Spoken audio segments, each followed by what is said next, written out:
What's up, beautiful people, and welcome back to the channel. You know the man, Coach Mike James. You know the brand, P&Z Life Coaching. And I'm back again with another amazing, that's AH dash amazing episode segment of Impactful Conversations. As always, I welcome all of you and invite you to subscribe if you're not already subscribed. If you're new here, thank you for being here. Subscribe to the channel. Check out the feed. I have conversational interview playlist, also my dubs of the day. So thank you for being here. Make sure you subscribe, like, and make sure you see all the description in the bio or the description in the information below. Information in the description below. How did I get that backwards? Anyway, so you can make sure that you see all about my guests. I always share this. It's so exciting, whether it's Black Business Booming or Impactful Conversations. It's people that I'm connected to in some way, or people that I know, or people that have connected me with someone who's been connected to me. So I'm excited because this one's no different. And I'm so excited about this opportunity to talk with you today. So, one thing that I like to do now, I started doing is saying, if you were to accept the biggest award of your life, the biggest honor that you could think of, instead of me reading off some stuff and telling you about it, I give you this opportunity to introduce yourself, what you would like the people to know for my guest as that award or that biggest honor that you can have. How would you introduce yourself to the audience? Wow. Wow. Wow. Wow. What a question. Okay. So I, well, firstly, I wanted to start by saying my name. My name is Sarah Devine, and I am a coach. I am a master certified professional coach, and I focus on building self-esteem and releasing limiting beliefs. And if I could be given an award, like the accomplishment of my life, it would honestly be to be and spread joy. Like if that was my award, I would feel so fulfilled. That simple. Love it. I love that. See, and that alone lets you know why this is awesome, why I'm excited about it. We've been connected now for I guess a year or maybe a little longer, but again, I'm so excited about anytime I can have these conversations and do this, but especially with people that I have so many similarities with. I say this all the time when I'm talking to another coach there. I say I'm a little biased being a coach. And I always say, as a coach, I get a chance to change the world one session at a time, as a speaker, one event at a time. So that's one of the things I love. So, with this, again, for everybody watching, I love this opportunity to talk to amazing people that's doing some awesome things. And so I told Sarah before we started that I got my notebook ready because my notes, because I think it's going to be some awesome things that's dropped. So let's start with that, Sarah. You introduced that, and it would be, if you had that greatest award and introducing yourself, it would be for spreading joy, which I absolutely love. So for a moment, take us back. Take us back to young Sarah, little Sarah, and just tell the audience a little bit about your background, your early life and upbringing. Yeah, so I have a bit of an interesting background, I guess. I was born in Italy, but I was raised in Miami, Florida. My father is American, first generation, and my mom is actually half German, half Peruvian. So there's a bit of a mix there. I grew up in a part of Miami that was a little bit rough and ready, as I like to describe it. It wasn't like the roughest area in Miami, but we did experience some hardships. My house was broken into several times, and they stole my mom's laptop, my bike, they stole our dog. So my babysitter was stabbed. Not to throw a pity party and make it so dark so soon, but I do think it's going to tie into kind of like understanding me and why I am the way I am now. But I would say that even though I had some beautiful moments in my childhood and I was very blessed, my parents were divorced at a very young age. I think I was a year old when they were divorced. But my mom was there and my father would get us every other weekend. So I had my parents, I had an older sibling rather, my brother. And then when I was 9 years old, I got a second sibling with my dad and my stepmom at the time. So I had like a family support system, but ironically, I'm making a YouTube video about this that I'm releasing next week. I, for as long as I can remember, have always felt lonely. I always felt unseen, unheard. And it's not to say that I wasn't seen or heard, it was just my interpretation of my childhood. And it was very hard for me to break through that reality. Because of this, I believe I developed really strong social anxiety. So it was very difficult for me to engage in social settings and feel that I was normal and that I was liked. I had this like rhetoric in my head that would be on repeat up until like the last few years of my life that nobody liked me. And it, yeah, it created a lot of pain and trauma that was probably more self-induced than anything. There were things that happened to me, but I had a really altered view and perception of the world. And I created a lot of pain with this kind of mindset. So, again, I would not say that I had the worst childhood by any means, although I had some difficulties, but I just was really trapped by my own mind. So that's a little bit about my childhood. You know, I don't know how deep you want me to get. Good. no, Sarah, you said something really interesting, and I think I told you with impactful conversations, I gave you kind of outline, but I was like, it's very conversational, and it goes off of where we take it. And you said something interesting for people watching, right? And we're going to get into it, but even what you do and how you help people in terms of your YouTube. But for people watching in this moment, can you explain in your most layman's terms what you mean when you say you created this, like where you what came from your mind and created this, some of the words there you use, some of the trauma and some of the things that you created it from your own doing. Could you take a moment to just explain a little bit of what you mean by that? Absolutely. So my mindset was such that it didn't matter what happened to me, whether it be negative or positive, even though that's still subjective to each person. But I'll give you a really good example.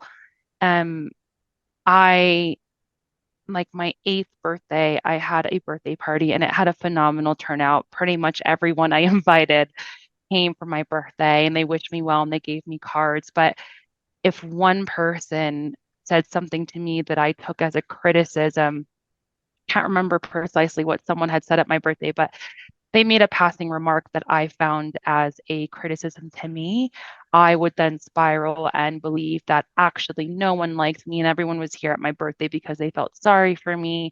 And this still wasn't the best birthday. It could have been better. So it was not necessarily what was happening to me because it almost didn't matter what was happening to me. I would just interpret things as negative, regardless of the cause. So it was just I was so sucked into perceiving the world in this way that I was trapped by it. And I didn't have, for for all of my childhood up until I was in my early and mid 20s, I just didn't have the self-awareness to realize that I was being self-deprecating and I was creating this reality. It just didn't matter what kind of connections I made or what friends I had, I was so trapped. And I look back at this and I think, there's not a single part of me that regrets my life.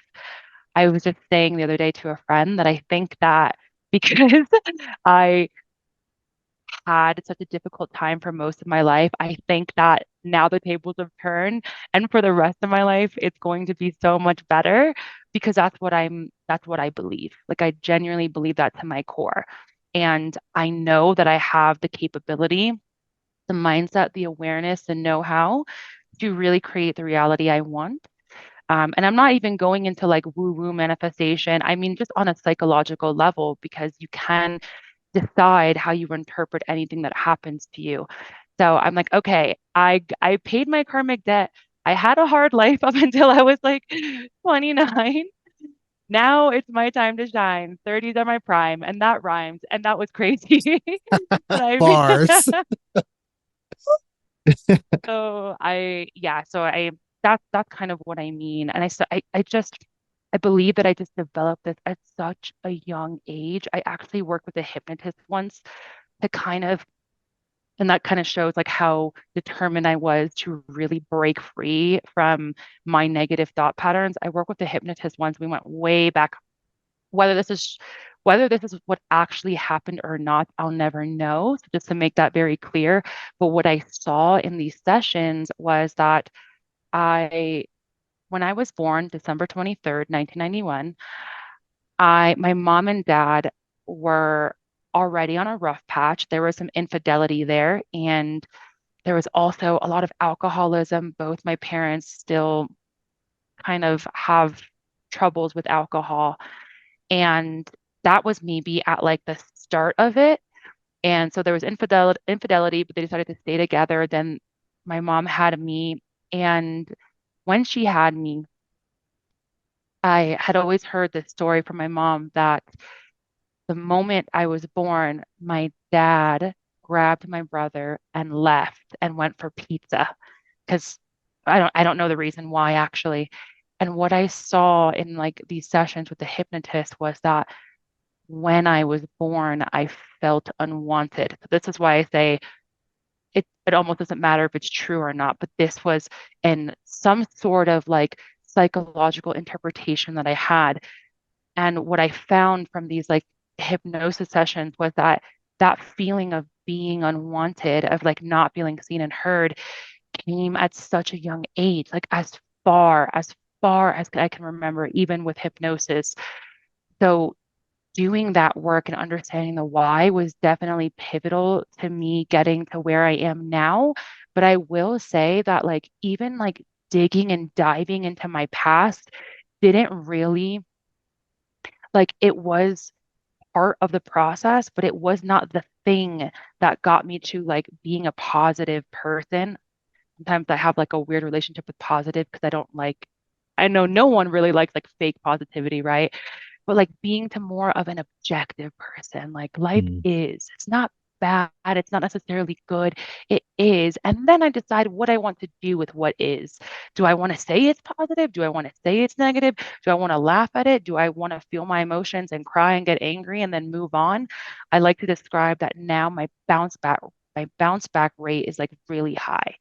Like, Mm. before if someone like criticized me, talked, crap about me or said something to me that I found offensive, oh my God, like I would spiral, especially in my teenage years when I was bullied and I like went through these different things and maybe I even brought some of it upon myself, not to say that I was not bullied, but maybe something small would happen and I just perceived it as something huge. And so I've just kind of learned that it just is, and I can decide what I want to do with that information. So that's kind of where I'm at right now. And that's part of like my practice with my clients, the people that I work with. And, it's the results and like helping people develop that mindset and kind of look at life from that lens, I have found has been so effective, meaning like just looking at life more objectively and then being able to process and decide how you want to perceive life. I have found that so effective with myself and others that like it's gotten to a point now where like my family is like, okay, there's like a running joke, Sarah the wise one, or my mom, or like I have two younger sisters now, both half sisters with, my dad's stepmom, mom, stepdad, or ex-stepdad. And I know they look up to me and they ask me like really deep and meaningful questions. And, it's almost yeah, it's become like a running joke in my family slash like an opportunity for my family to come to someone they trust and someone that can help them shift perspective because they see that in me. So I find it beautiful. I think that I have learned to have the patience with my family and friends to like have compassion for them, see where they're coming from and help them. So it's actually been a beautiful shift to not only like do the work and heal, but to like pay that forward to others. And this is like just the beginning. Because as I said, this has only been the last few years because I'm 32 and up until I was like 28, 29, life was just hard. And there's no one could say anything to me that would make me think otherwise. Like I felt like I hated my life. And I was not to the point of suicide, but I was to the point of like, this freaking sucks. Like, no one likes me. I'm not good enough. Like, that's it. That's it. So yeah, so there's been a lot of shifts in the last few years, and hence why I became a coach because I'm like, I am ready to help people because I know if I can do it, other people can do it. And besides the fact that it's an inner knowing, I mean, the scientific evidence is there. Like, we absolutely know the brain is malleable. We know that, like, being resilient, being confident, being positive, it's a skill set. Most people are not born with it. You can learn it. So, regardless of the fact of, whether I see the evidence myself and I feel it and believe it, we can also prove it.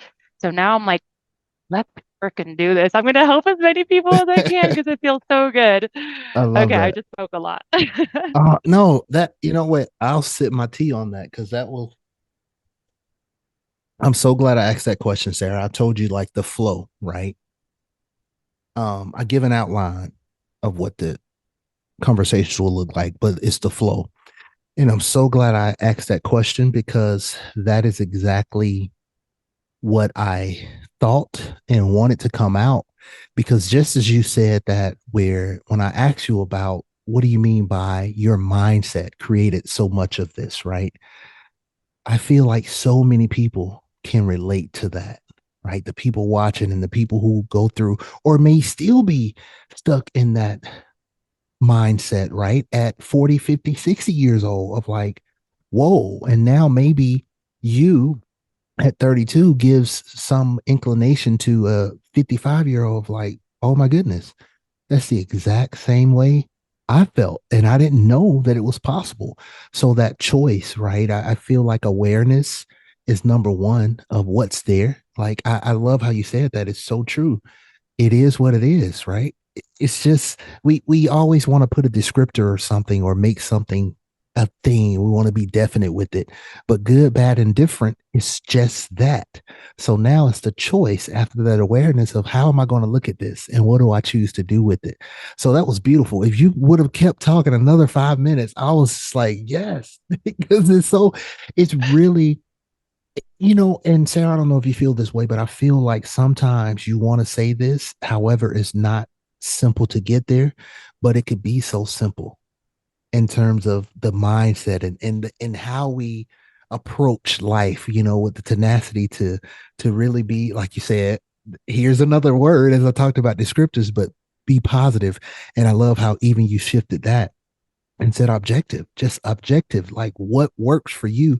And so I love that. I think it's so important that you shared everything you shared because I know for a fact that it could connect and resonate for so many people that will watch this. And it's a footprint forever there. That's the other thing I like about having these conversations. So you mentioned something, Sarah. You mentioned quite a few things, but as you think about just your early upbringing, and you went all the way back to birth, right? So as thinking about that and kind of the things that's gotten you to this point, what were some, you mentioned some already, but what were some other maybe, or even some that you mentioned, what were some impactful moments for you growing up? Yeah. Okay. So I'm trusting myself and what comes first. When I was in college, I had always like in high school when I was probably at the height of my social anxiety and I truly thought I was like my brain was just malfunctioning and there was something wrong with me and I was truly unlikable. I I thought that coming to college I would just grow and evolve and ease into myself and I would be cool and I'm from the generation of like not another teen movie, an American Pie. And I'm like, yeah, that'll be me. I'll be fine. I'll be going to frat parties. No, that was not me. I didn't like parties, although unless I was absolutely hammered, so I wouldn't, so I could just like let loose and like socialize. And then if you're at the point where you're hammered, like what is that? It's not even fun. You don't even remember anything. So that didn't really that didn't really happen. And I was almost gonna say it's such a shame, but it's not. It's not a shame. If I could go back in time and change things, I would. I'm not gonna say I wouldn't, but it is what it is, and I'm glad where I'm at now.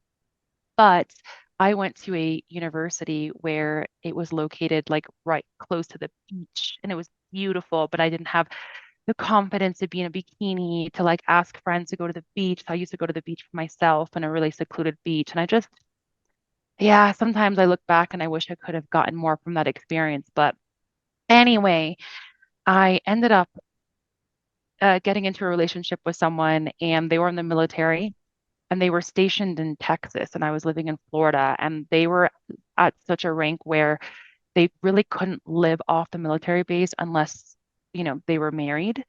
And I decided, because I found someone, he was good to me and I loved him. And I just thought, yeah, yeah, yeah, like let's get married and, be together, because I finally found someone who loves me for me, because before then I had been in a really abusive relationship.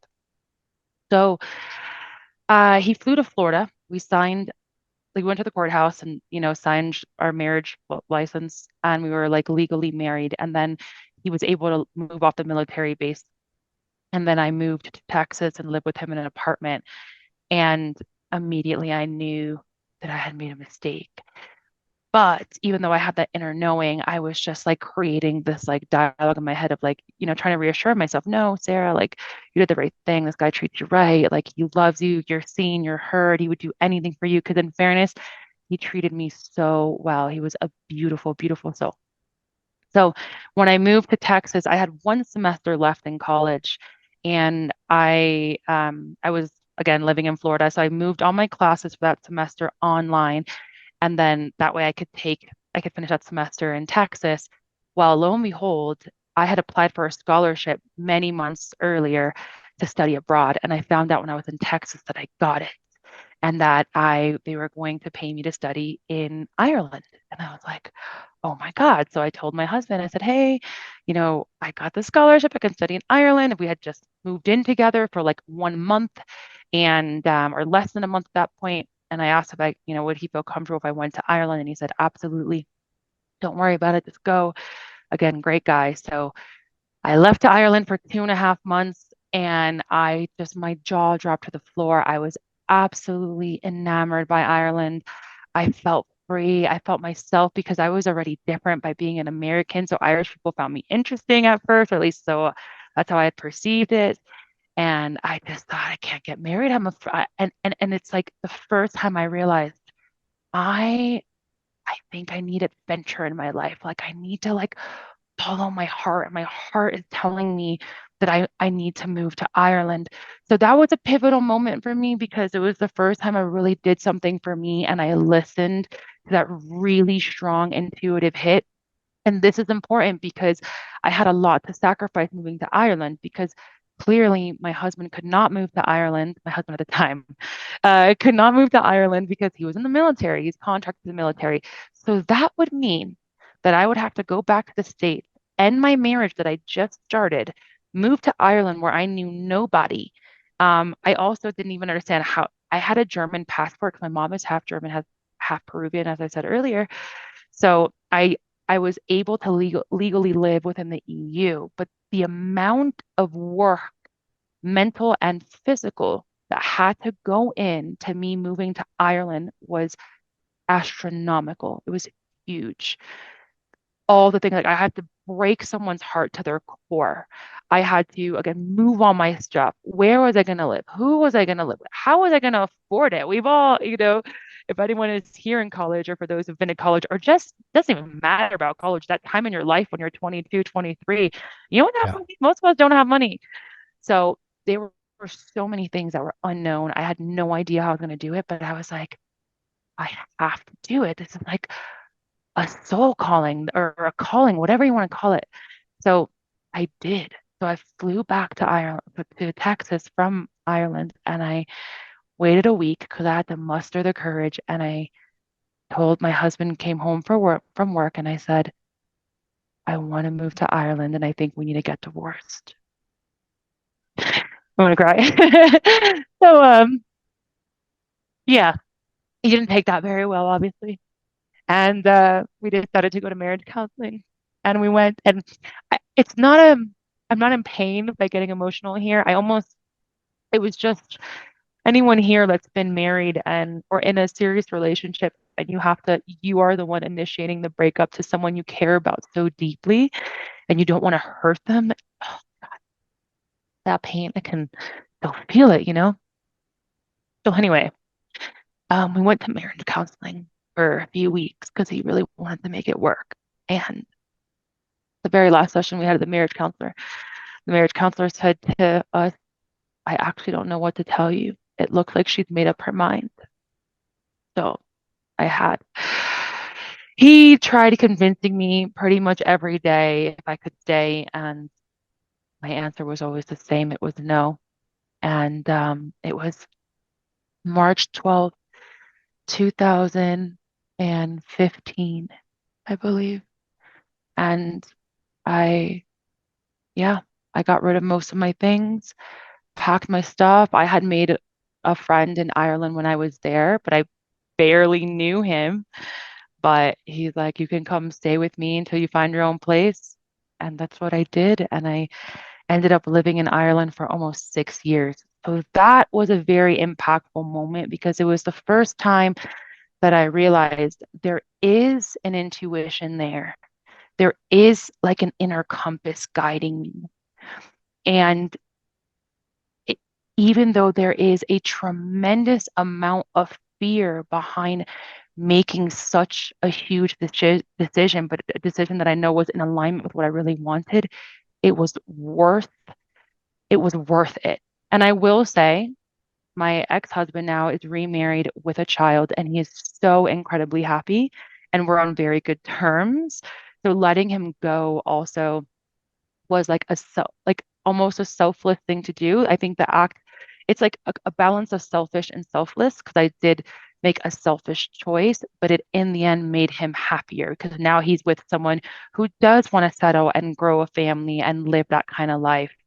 And unfortunately, understanding myself meant hurting someone in the process. And I learned a lot from that and had a lot of very raw and vulnerable conversations with him at the time. And it also taught me like you really need to not do things because they're safe. Like being with him was safe.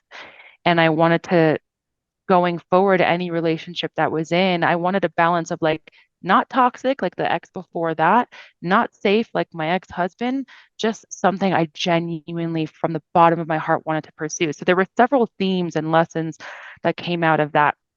And it was probably also the spark of starting to be self-reflected and being like, okay, wow, look what I'm capable of. I'm capable of moving across the world, having hard conversations, like ending a relationship that's not good for me, doing it on my own. My parents are the way I was raised was you need to figure out on your own. My mom had more of that German mindset.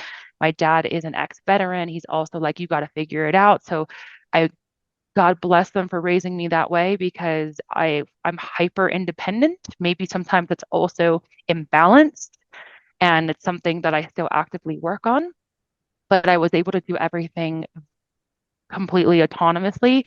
So that's been beautiful as well. Um, but yeah, so it was the start of asking myself questions of like, what do I really want? And later on, that became, I want to stop being so negative. I want to stop being the victim of my life. And then that became almost an obsessive thought of like, then like observing, looking around me and saying, wow, there are people out there who are like happy, like day to day, or they're not stressed over the things I'm stressed about, or they don't care what people think. I'm like, what's the secret? And some of these people don't have easy upbringings. I mean, I used to be very inquisitive and ask people questions of like, what did you go through in your childhood? Because I'm a very open person. Hmm. Um, and I'm not afraid to ask those kind of questions. And surprisingly, a lot of people like to answer, and we all like to talk about ourselves a little bit. And people would tell me, and there are many people up there who had it much harder than I had, and yet they were so much more resilient than I was at the time, and positive, and just like I just so admired the way they perceived their lives. And I thought, no, no, no, I'm missing something here. If they can do it, I can do it. So yeah, yeah, that marriage and divorce and moving abroad was something else in my life. It was an awakening, if you will. I hope that Yeah. answers your question. I think, no, I think something you said just really honestly, I think it takes a lot of emotional intelligence to be able to see, and even what you talked about, the selfishness versus selflessness, and to be able to look back and see this for what it is. Because I think a lot of times the lack of emotional intelligence causes certain things where you're holding on or not letting go or doing things because of that thought, right? Of how's it going to affect the other person and this and that. So even looking back at it, and maybe it wasn't there, maybe you didn't have it then, but now looking back at it and explaining through that, I think that takes a certain level of emotional intelligence to even have the awareness and to process what happened at that time and the impact that it had on you. Because of course, goes back to what we talked about before, right? Good, bad, and different things happen, and it is what it is, and it ain't what it ain't. you know, and being able to look at that, you realize that ultimately, whatever has happened to this point is part of where I am and how I show up today. And had it not been for these things, I may not be at the point where that awakening happened for me way back in 2015. So now fast forward, and as you sit here as the adult that you are and what you've experienced in your life and everything to this point, what is your idea of impact today as an adult? Having an impact or experiencing something impactful means like to me, like creating a really powerful and effective change, like having that impact. And as an adult, I think impact, like understanding impact is so important because everything we do can leave an impact or some sort of imprint on someone or something. And I think it's really important to understand that for us to take accountability of our lives and realize like not only are we not the victims, but we are the creator of our lives. And impact is like just asking questions around impact is so powerful. Like, what kind of impact do I want to leave with this person, with these group of people, with my job, with my friends, with my family, and really taking that ownership because we are so much more powerful than we could ever describe or even fathom. And I learn so much. I learn more about that every single day. And I love kind of asking and reminding myself of those thought-provoking questions and what kind of impact, because it gives you the ability to step back and really contemplate that. Like maybe, for example, if you're triggered by an emotional response, like if someone says something to you that's offensive, and in that moment, you're thinking, what kind of impact do I want to have on this conversation? That question alone might be the trigger you need to pause and let that emotion force through you so that you can then answer with at least whether a little less emotion kind of boiling up or maybe from more objective standpoint, and then provide a response that's more representative of who you are and or who you want to be. So I think really understanding what impact is, what kind of powerful impression or change you can imprint on someone or something, and you know, using that to guide you can just change your life in so many, I believe, positive ways. So it's definitely one of like impact is definitely one of those powerful words, I think. Yeah. Yeah. Man, that's huge. And it's like that.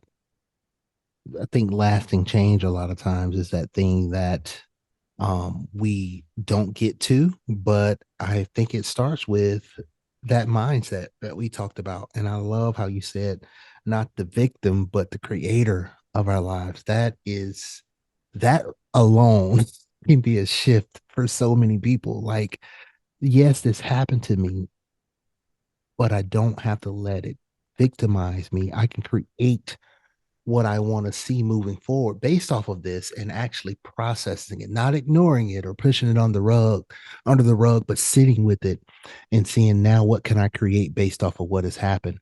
And I also want to just say this too, Sarah, because as we have these conversations too, it can trigger something. And it made me think about when you said trigger, it can trigger something in people. And so I think Sarah and I agree on this note. You have to find what works for you.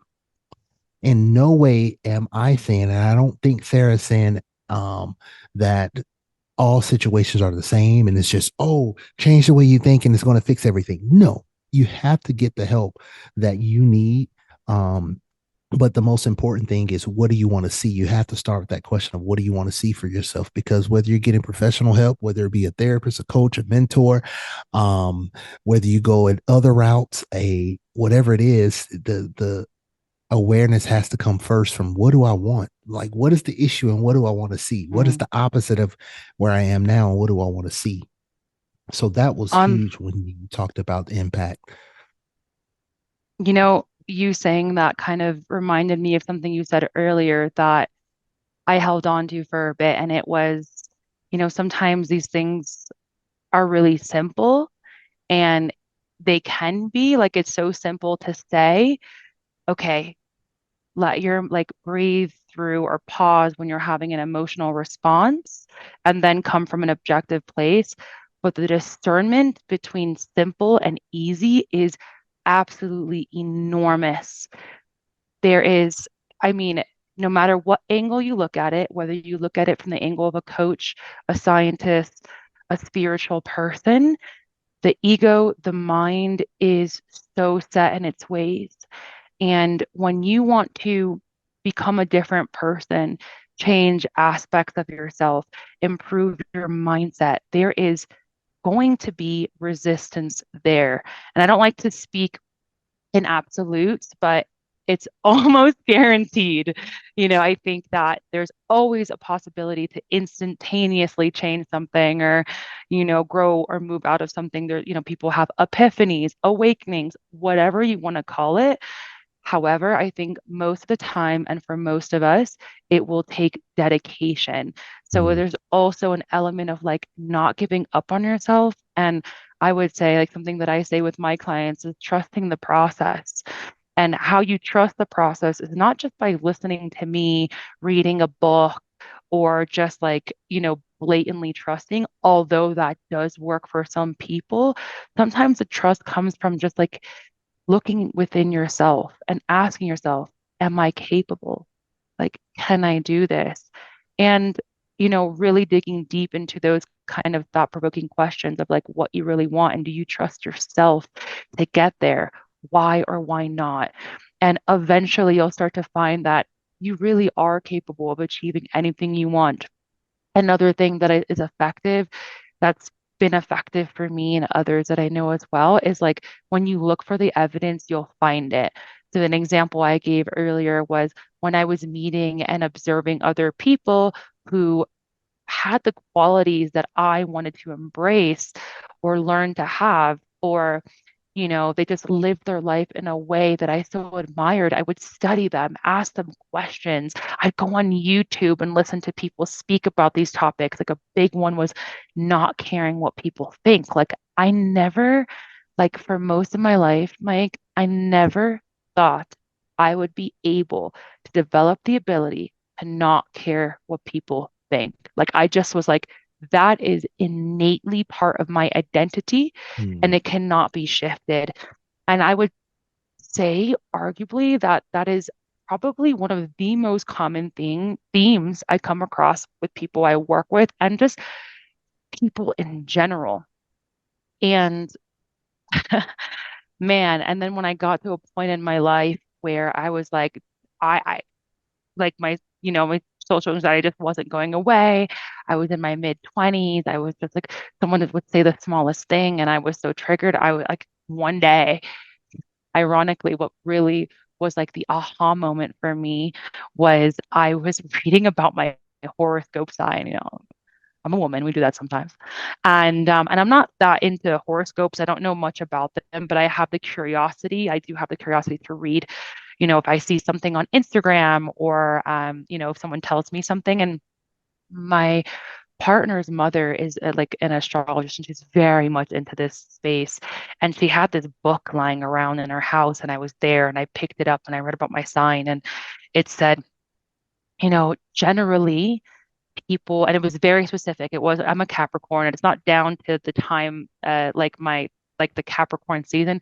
It was down to like the day and time I was born. And it said, when I did like all the calculations with this book, and basically it said, you are, you are one of those people that doesn't care what people think to a fault. And I thought, how the F is that possible? I'm the total opposite. I was like, this is absolute, crap. Like, this is obviously not real. And I went to bed. And as I was lying in bed, I was just thinking about it. I'm like, what if it is true? It ultimately it doesn't even matter if it's true or not. It's what you believe is true, right? But I was thinking, what if it is true? What if like I'm supposed to be that way? I'm supposed to embody that persona, but I just haven't for so long that I've just deluded myself into thinking it's not possible. Man, that I became obsessed with that thought. I'm like weeks and weeks. I was like, watching YouTube videos and reading books and just like journaling about it. And I was like, you know what? No, I'm not. Yep, I'm gonna embody that. Like there has to be a way for me to not care so much about what people think about me. There has to be a freaking way, you know? And that was it. I just decided that I would figure it out. And coming today, what's today? April 23rd. And coming to today, 2024, I will not, I cannot truthfully say that 100% of the time, I don't care what people think about me. Could I truthfully say 75 to 80% of the time? Yes, I can say that from the bottom of my heart. I have developed a process and I've created a new way of perceiving myself and perceiving those moments and situations where I feel judged or someone is deliberately and obviously placing a judgment or criticism on me. And I have the I have the understanding and the know-how of how to interpret that in a way where I know that it's either not about me, it's not personal. And if someone is trying to make a personal attack, then I can ask myself, do I care enough to take this on? Or, okay, can I learn something from this and move on?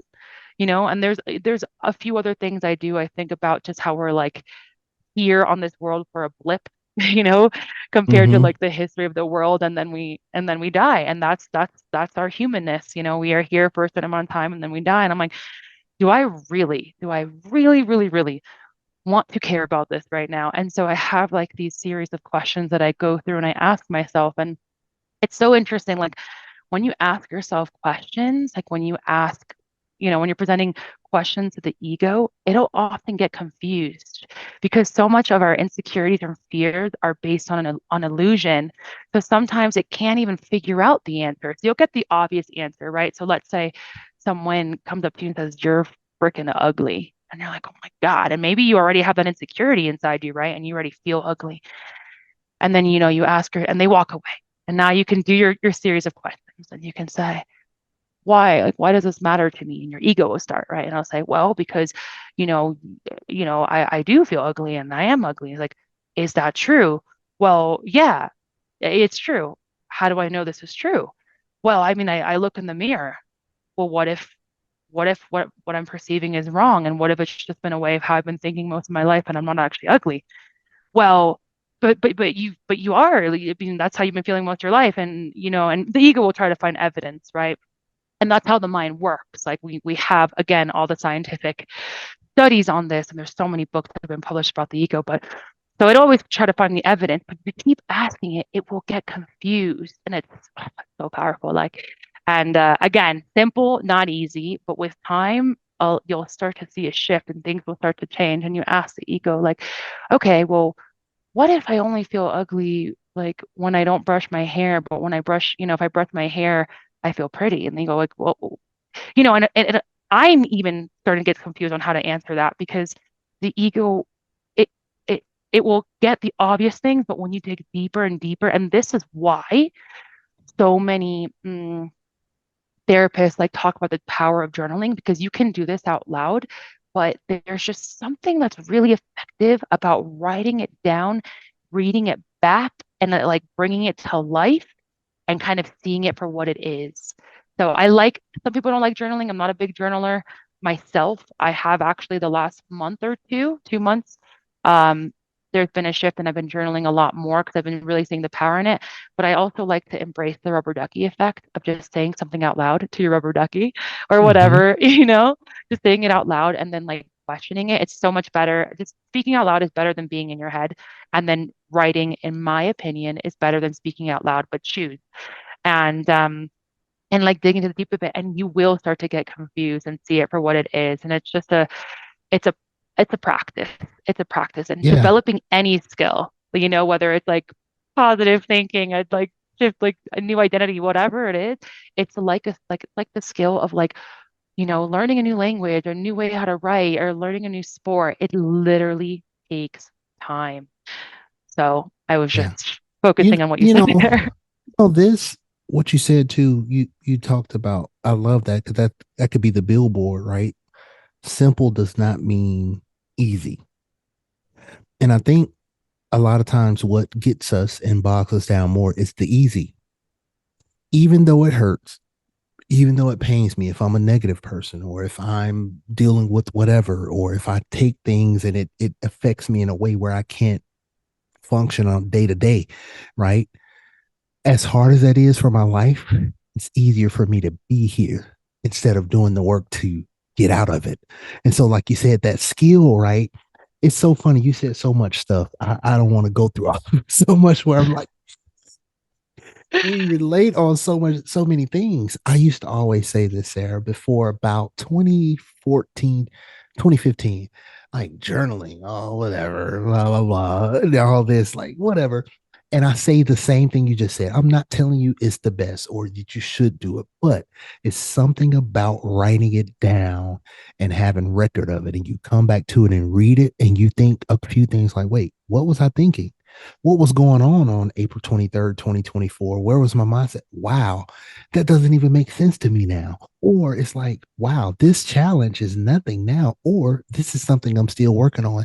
It's so amazing to be able to go back and look at it and process it. But that idea, what you just said, simple doesn't mean easy. It's so true. And it's up to everybody to figure out what is that path, what is that skill. I always say this, it's a question of, is it worth it? Is it worth it?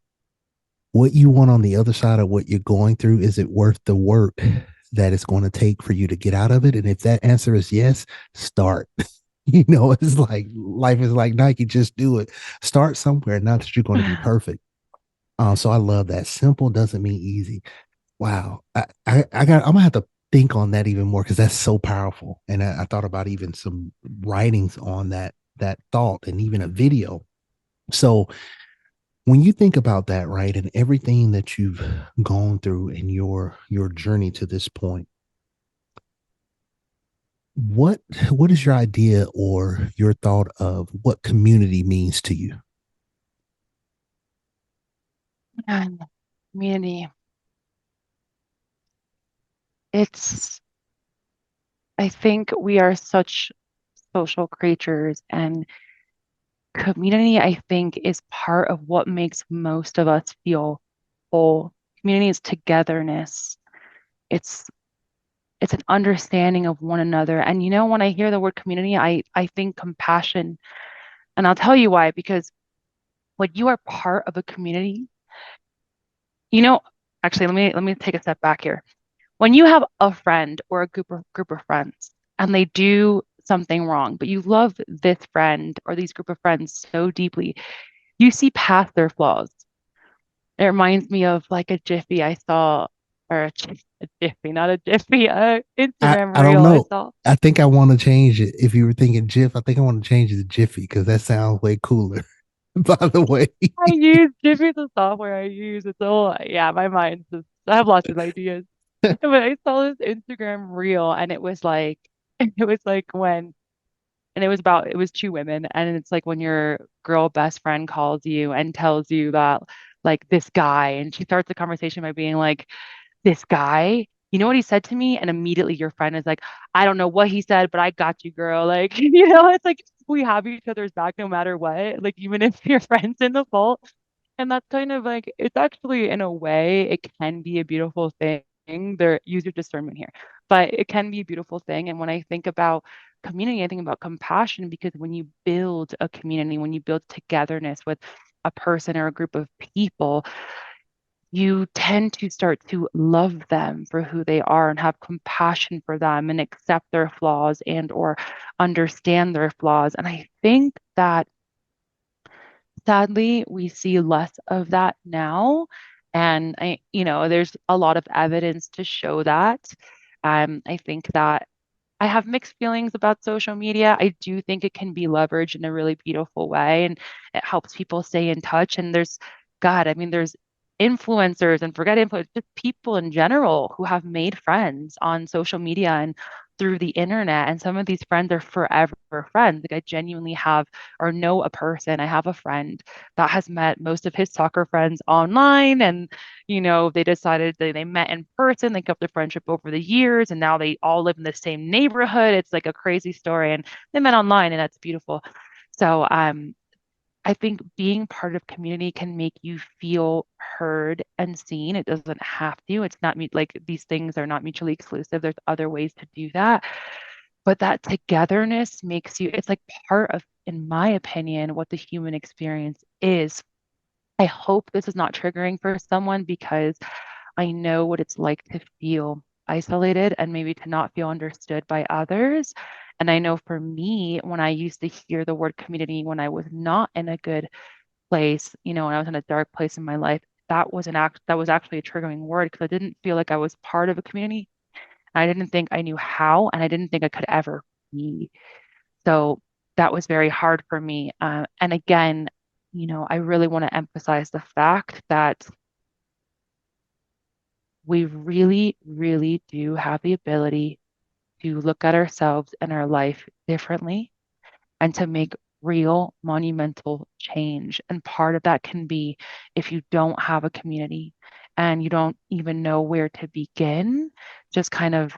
I liked what you said too, Mike, about like working with someone, whether it's like hiring a coach or a therapist or really just being vulnerable with a friend or family member or even a stranger. Sometimes strangers can end up being the best people to give us guidance and really like being honest with yourself if that is something that you want and you don't know how to start it, like asking yourself like how can I be part of a community, what can I do? And the interesting thing about commanding um, the subconscious mind. So, like when we ask the subconscious mind questions, we kind of command an answer from it. And that, the subconscious mind, the mind in general is a mystery, right? I mean, there's tons of things we know about it, there's more that we don't know about it. And a lot of people like to fill in the gaps, like we're God, we're spiritual, or a scientist will say that's it, or I don't know, whatever it is. But there's just so much we don't know. But what I have found is that when you ask the mind questions, it will give you answers. It will give you answers. And sometimes it might come from the ego, and sometimes it might come from somewhere else, and call it whatever you want, call it your soul, spirit, another part of your mind. We like the angel and the devil. We have like shadow thoughts or dark thoughts or whatever, negative thoughts, whatever you want to call them. And then we have positive thoughts, uplifting thoughts, objective thoughts. So, you know, however you want to discern between the two, but like sometimes we'll get an answer and and we'll be like, whoa, maybe this is where I need to start. And I do believe we always have the answers. I see it. Like everyone has the answers. They know exactly what they need to do. We're just sometimes disconnected or we don't believe it or we're too afraid. And all of these things are justified. It makes complete sense to be afraid of to do something big or to not trust yourself if you don't even know what it means to trust yourself. But again, those things can be unlearned with time and patience. Patience. So community is it's just like it's an expression of love. That's how I see community. And it's something that, oh man, I keep touching my heart. And I'm just realizing now consciously that I'm doing it, but I wasn't doing it consciously there for the last few minutes. But um, it's something that I've just now started learning how to build. And again, being 32, I probably started to build a community like the last 2 or 3 years, slowly but surely, and kind of learning through like, okay, at first I was like, oh my God, like I'm happy, sometimes, most of the time, whichever, not always, but I'm a happier person and I want to be friends with everyone. And I went that route. And then I was like, I definitely don't want to be friends with everyone. I definitely learned that lesson. I'm like, some people are just not my vibe, and that's okay. And I'm not theirs, and I'm not theirs, and that is okay. Where Mm-hmm. now I'm like, now I'm like, I really have leaned into not trying so much, but flowing. Like when right now, I'm in Peru and I've been traveling for the last year and a half. I don't have a home per se, and I'm traveling constantly. And so, pros and cons. And one of the pros is that I meet a lot of people. One of the cons is a lot of these friendships and relationships that I build last sometimes a day or a few days or a few weeks. And then sometimes, even though they last a short amount of time, the bond is so strong. We're keeping in touch on social media, which is a beautiful thing about social media. And then we're visiting each other in other countries. So that's like a huge and wonderful thing. Um, but I've definitely learned to just like ease into it and let it flow, like not forcing conversation, because then I find actually that can be triggering for me and almost my social anxiety might start to bubble up a little bit because when I Mm-hmm. start to force things, I start to think like, oh, I need to ask them this question because I need to get them to like me. So I have to really keep that in check constantly and just be like, okay, if I feel myself around this person and I truly feel curious about getting to know them, then I'll ask some genuine and authentic questions. And if I don't, I'll keep it pushing. I don't need to force it. I'd rather have like a tiny community of 2 or 3 people or one person, it doesn't even matter, to a certain degree, than have a community of like 20, 30, 40, 50 people. But it's just not authentic and coming from a good place. It's almost filling a void of loneliness. And that's not what I want to do. So that's what community means to me at the Yeah. end. No, I love that. And I think just again, for me, and this goes back to something I often share, whether it's Black Business Booming or Impactful Conversations, it's more for others than it is for me, right? Because I believe that every single individual has something for someone, right? You can't be everything to everyone, but you can be something to someone. And so I love this in the fact of how you're explaining things in details. I know it's some things that are going to be out there, people out there that will hear these and like, oh my goodness. I think that's what it's all about, hearing other people's stories and their journeys and their thought process. It's like, man, I'm not alone. And I think that's one of the biggest things that happens is you feel alone anytime you're going through a transformation or anything, just day to day, just this thing we call life, having that human experience.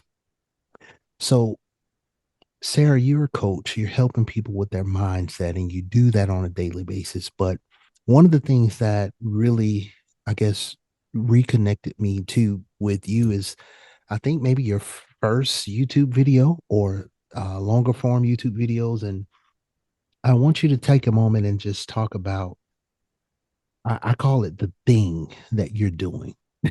I call it that thing, whether it's a business or a content creation or speaking, whatever it is, but that thing that you're doing that I think is impactful for the community. And one of it is how you approach just the content that you put out with your YouTube. So Take a moment and talk about that idea of how you're working on having an impact with your YouTube and kind of the content of what you put out on your channel.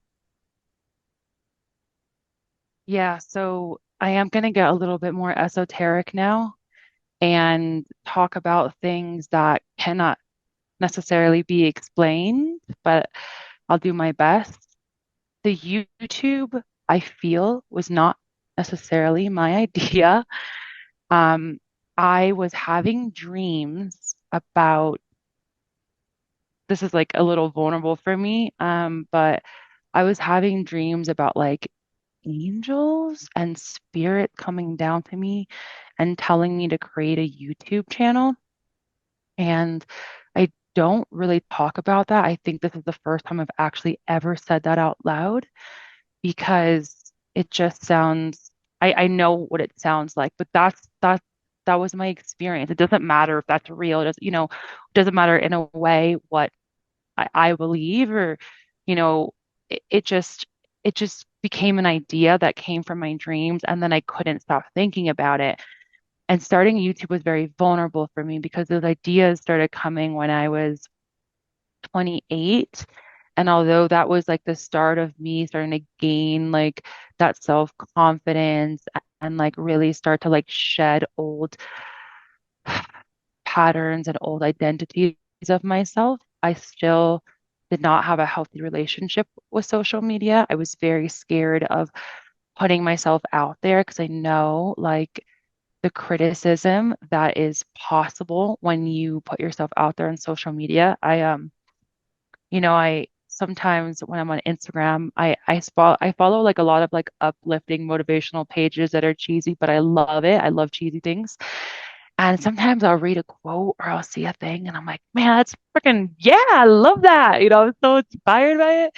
And then I'm just like curious and I'll read the comments. And then when I see the comments, I'm like, oh, like I didn't even like, would not, I literally didn't have the capability to think of something negative to say to this post.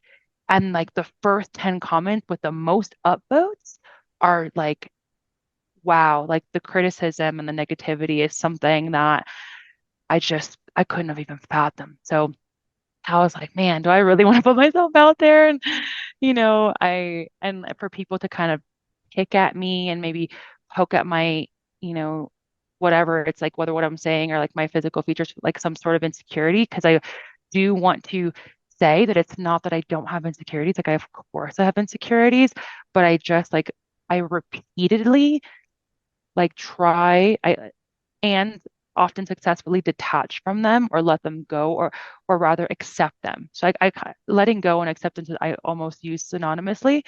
So it's just like they are what they are. And so but for someone like especially not if one person, but if many people kind of pick at things that maybe, I'm insecure about or like things that I maybe some things I didn't even know I would have ever been insecure about or something like that.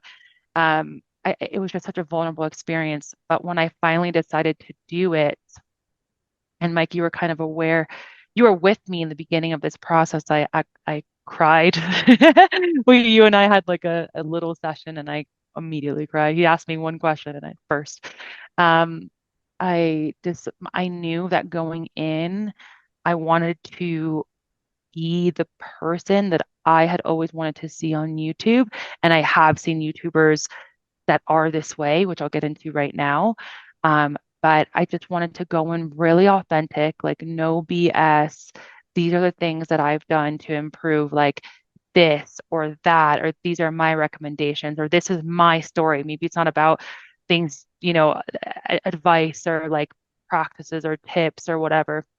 Maybe sometimes it's just sharing a story. And I do find that like to this day, the most impactful YouTube video I had was just me sharing my story with ayahuasca and my past. So I really dove deep into that there, and I'll make sure there's a link in the description box if anybody wants to see that. So that was the angle I was coming at. It was like, okay, once I went through like the rigor of like going through all the excuses of why I shouldn't, couldn't, wouldn't make a YouTube video, and then getting rid of those and realizing I needed to do this and, kind of start my YouTube channel, I went in holding my breath, my heart beating through my chest every time I posted. And that still happens a little bit, but now it's becoming easier and easier. And I've been very kind of slow at posting, just like kind of starting off like once every few months and now once a month. And now I'm easing into once every 2 weeks, then hopefully every week. But I did kind of sit back and see what is the feedback that I'll be getting on these videos. Will I resonate with people? And what I've been finding so far is there is a resonance, and I have gotten not only have I gotten great feedback and just a an exchange of vulnerability and stories. I've learned from my subscribers and the comments left on my videos, but like the relationships I've built and the perspective I've gained from not like this experience and from others and that community that's being built on this platform. I'm like, wow, I could never go back, and I'm just excited for the future. And so that's my focus right now, is growing that the YouTube channel rather, and, continuing to grow my coaching business in a, succinct and successful way to truly empower others. Like there is nothing more fulfilling to me, or at minimum, one of the most fulfilling things for me is to witness someone else grow. And although I can be a guide, ultimately it is like the power comes from within us. Like it doesn't matter what I do or say or how I help someone, it is ultimately up to them. And to witness when someone kind of take that lead and says, you know what? Yes, like I am ready to embrace who I want to be, or I'm ready to let go of this aspect of myself, or I'm ready to learn a new way of being or thinking, or I'm ready to develop this skill, whatever it is. And I'm just like their guidepost, like telling them, like helping them know what their true potential is. And then witnessing that growth is just like, wow, like it brings me to tears, as cheesy as that sounds. So the YouTube is great. It's so rewarding, and I'm excited to see that grow. Like whatever it grows into, I have thankfully developed the ability to not put too many expectations on it. I'm just like, let it be what it is, and I'll just trust that process. And growing the coaching business, I'm also trusting that process. And I'm working a full-time job in the background, which I'm transitioning through. So there's a lot going on in my life right now, but it's all very exciting. I love that. And one of the things you said too, with that idea of the answers are there. You said something earlier, Sarah, that reminded me of my favorite African proverb is when the student is ready, the teacher will appear. And you talked about that book just laying around. And at that point, you were at a point where if it had been a day earlier, it probably wouldn't have resonated with you. It just call it for what it was. That's not true. That's not how I think. I do care what people think, but the fact that it hit you at the right moment because you were more ready than you realized, you thought about it. You probably ruminated on it. You journaled, you thought about it, and then you came to this point where it was the pivotal awakening or change you needed. So I love that because I always say that, I do a video. I don't really care about the performance in terms of the right now, the here and now. But I do it when it's on my heart. And I know that at the right time, that right person is going to see this and it's going to be impactful for them, which goes back to even the idea of impactful conversations or just having an impact to your community. So you're working full time, you're a coach, you're doing your YouTube now. When you think about all that and the trajectory of ultimately where you want to go, if you were to think some years down the road or months or even days, because anything can happen and anything is possible, what's next for Sarah? You know? firstly, to add to that list, I'm also traveling And full traveling. time. Yeah. So it's a lot, but it's all self-inflicted. So I take full ownership of that and I do enjoy it, the pros and the cons. I need to be truthful with you, Mike. For me, this is more of a recent thing. I'd say like in the last 6 months, I have ideas. So I do have a written list of goals and I can share that fairly quickly, but to grow my YouTube to 10,000 subscribers, actually my number one goal is to get 3 to 5 people within the next 6 months to come back to me and tell them what impacts our sessions have had in their life in a positive way. So just getting that feedback and them seeing the results and me witnessing that. Like those are my number one goals, whether that be through coaching, YouTube. I'm very open to that actually. And then other than that, there's like some basic ones of like I would like to see my YouTube channel grow to 10,000 subscribers. I think just like it's nice to have a metric to measure against, but it's not necessarily like a definitive goalpost. It just like helps me stay motivated, and I need that sometimes. And then, of course, transitioning into this full time and, seeing where that goes and continuing to travel. And I have those and like, some fitness goals as well, just like in order to keep my mind healthy, I've really learned that my physical health is so important. And I grew up, I mean, there's things I've definitely skipped over my path because this would be a 10-hour podcast, right? If you and I talked about our past. But I used to have like suffer from eating disorders and I gained a lot of weight and then I lost a lot of weight and all these different things. And now I'm at a very healthy weight. And it's just like maybe even just like little tweaks of like maintaining my physical health and making sure I hit some steps because I find that when I move and I am very aware and conscious of what I put into my body has such an impact. So those are the little things. But other than that, what I focus on is day to day. The most important thing to me is my, it's like analyzing all dimensions of my health and wellness every day. Like, do I feel good mentally, emotionally, physically, socially, and really like honoring my days. And at the end of the day, doing self-reflection and seeing I like this is where the journaling has come in the last few months of like me writing down how I feel. I'm really into bullet journaling right now.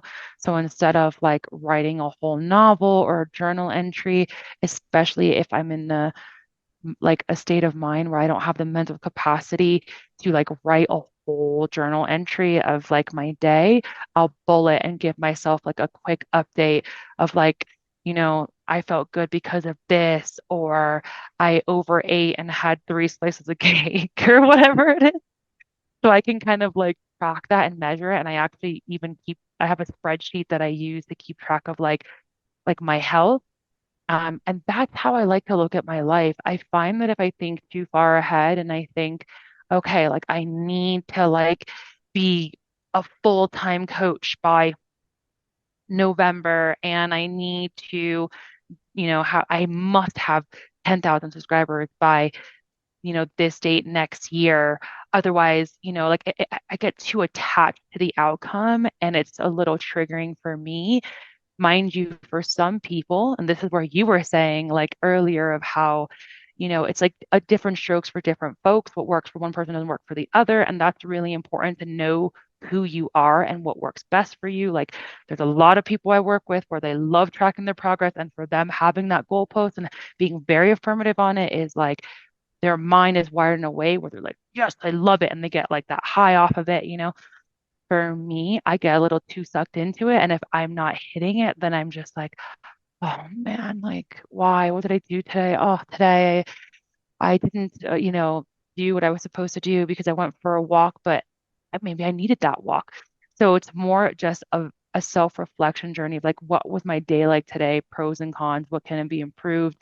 Either making a bulleted entry of like what those things are and looking at my spreadsheet and then moving forward. So it's like again, kind of leaning into more of like the spiritual esoteric stuff, I really try to trust myself and trust where I'm going. And like, I literally got I trust tattooed on my wrist because it was just something that I really started to feel so deeply of like, I don't need to always overanalyze and think about what's next and what I need to do. Like, I can, yes, it's good to have some goals and it's good to measure that and take note of how your days are going.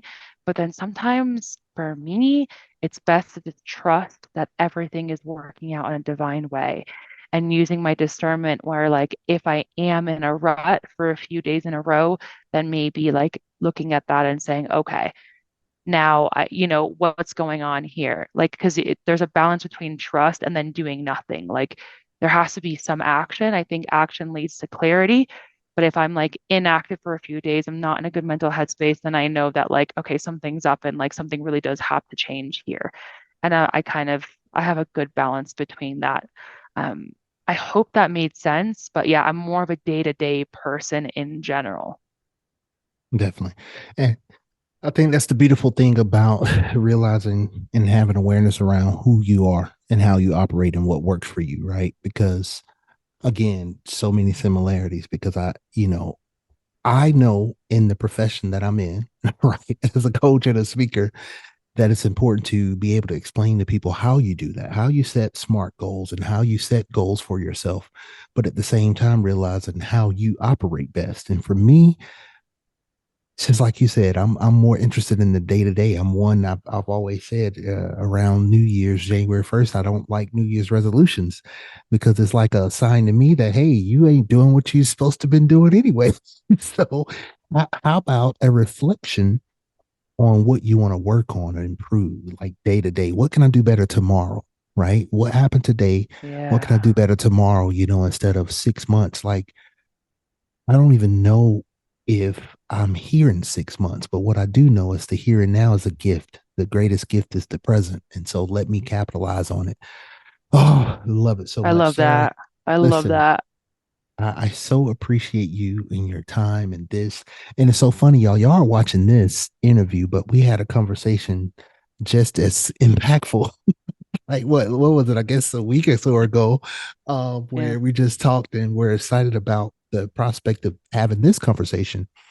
So I want you to just take a moment and let people know, number one, where they can find you, your YouTube channel, where they can find you and connect with you. And then number two, any lasting message that you want to leave with the audience.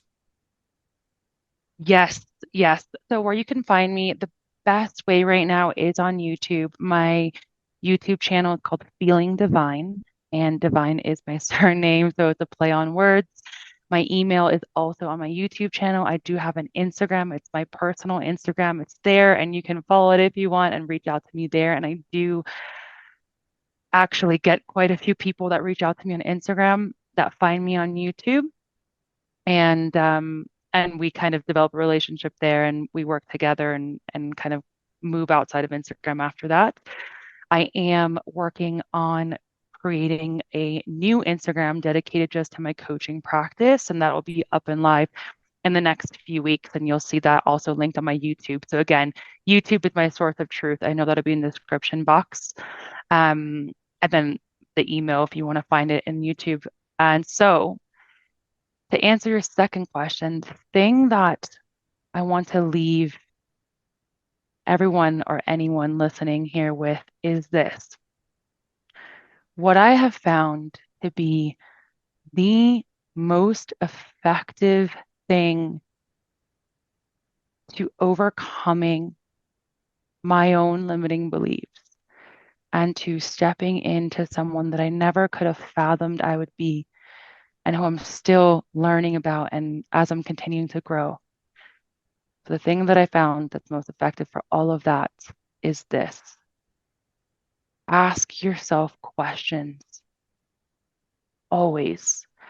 When you're doing something that is making you unhappy, when you embody a quality or a trait that you know is not really you, but you don't necessarily know how to let go of it, when you want to just do something different with your life, if you have a new idea, the most effective thing that I've seen for myself and even the people I work with is ask yourself questions. And I said that a little bit earlier in the podcast of like how when you ask yourself questions, you command something from the subconscious mind and it delivers. And there is just, and as you know, Mike, like as a coach, that's like one of the main things we do is ask the person across from us questions, thought provoking questions, eye opening questions, because a question is, God, the power of a question. Like, I mean, I can't even really say it in words, but it is sometimes the most effective thing in shifting your perspective. Something as simple as, why does this matter? Or what can I do? Or what really is blocking me? And maybe in the beginning, you won't know. Like, I don't know. I don't know. And maybe even asking yourself questions can be a frustrating experience. Sometimes we don't know. Ask again a few hours later. Ask the same question again the next day. And with time, it'll start to come to you. It will start to come to you. I have never seen this method fail. So whether it be writing it down, whether it be working with someone, and kind of doing that exercise of having them ask you questions to dig deep. There's a method called the 5 whys method where you like state the problem and you ask why 5 times. And the idea is on that fifth why, you get to the root of it. Like if we go back to the topic of like, I care what people think. Why? Well, otherwise, like if I don't care what people think, I feel lonely. Why does it, you know, why is this true? Or why does it matter? So you have to kind of like, you can play with that a little bit and you have to kind of like see what variation of the why question works for you. But like that's a really effective method to getting to the root of where things are coming from. And, whether it be why, whether it be what, whether it be how, whatever that question is, there's something so powerful in asking questions and then seeing what comes up from the subconscious mind, the heart, and like getting the answers there and just really being patient with yourself, understanding that you don't always have to know the answer right away, giving yourself grace, but being consistent and doing it, every day at least, I would say, sometimes several times throughout the day. And I think just that alone, you'll start to see some eye opening results or just some beautiful results, we'll say. Yeah, love that. Ask questions, of course, as a coach. Love that. Right. Yeah. Awesome. Sarah, this has truly been, I received that, even what you said, and very impactful for me. So I appreciate your time. Thank you for doing this. I look forward to seeing what all you are doing and what comes about it, and just the blossom of our connection as well. And I really just encourage everyone watching to look at the description below and connect with Sarah if you just want a perspective, right? A perspective in seeing this, because I feel like you can get ingredients from different places to make your beautiful cake of your life. And seeing an experience or something that you never thought that you would think about, or a direction you would go in, I think is amazing as well. So I encourage you to make sure you connect with Sarah, follow her, and let her know that you saw her with Coach Mike, on Impactful Conversations. So, Sarah, thank you so much for your time. I appreciate you for doing this. And if you ever need me, you already know what to do. You know how to reach me. So I definitely appreciate you. I appreciate you as well, like more than I can ever describe. You are such a wonderful human being, and wow, have you changed my life. So thank you for being you, and thanks for having me. I appreciate it. Awesome. Awesome. Awesome. Thank you, everybody, for tuning in to another Impactful Conversations. And as always, make sure that you subscribe and connect with our all the guests that I have on here. And we'll see you next time on the next Impactful Conversations. Peace.